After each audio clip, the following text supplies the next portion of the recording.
Unajua kwamba hata ubongo unahitaji training. Yaani ubongo unahitaji kufanyia mazoezi ili ukue, fikra ikue, uongeze, uweze kufikiri vizuri, uweze kufanya.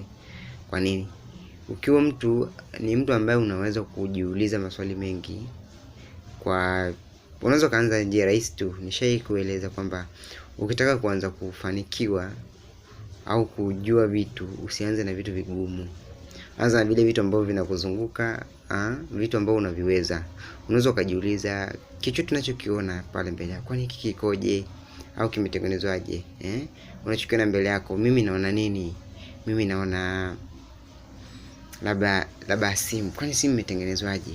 Kwa nini imekuwa hivi? Hicho ndio kitu ambacho unakiona mbele yako, unajiuliza, hichi kimefanywa nini? Kimeanzaje? Kimetokea Kitu unachojiuliza vile ndio unazidi kufanya udadisi. Waingereza wanasema question tag. Hiyo question tag itakusaidia, maswali unayojiuliza itakusaidia wewe kuongeza uelewa wako, na upeo wa kufikiri kwa hali ya juu. Unaanza kidogo kidogo, ukishafikiri unatafuta suluhisho yale maswali yako ulofikiri. Ukiona gumu unaachana nalo, naliweka pending. Baadaye unaendelea na hatua inayofuatia. Ndio inayofanyaga hivyo.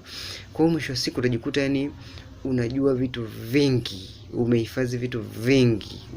Kwa sababu kile unachokiona unakuwa unakidadisi mara mbili.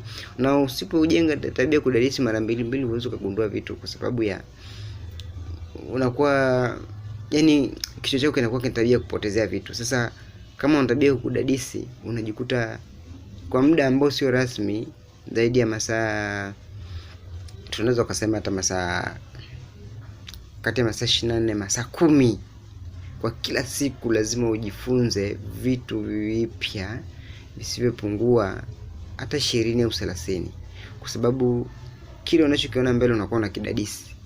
Kwa hiyo kile pale kinakufanya ubongo wako ujishughulishe na uweze kuwaza mbali zaidi.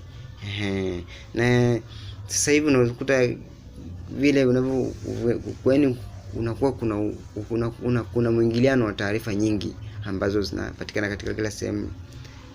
Unaweza kawa ni mitandaoni, au ikawa ni vile unavyotembea, unavyofanya kazi na nini, lakini ukiwa unakuwa unaongeza udadisi, unakuwa unajua vitu haraka zaidi. Kwa mfano, kuna wengine mtu anaweza kaajiriwa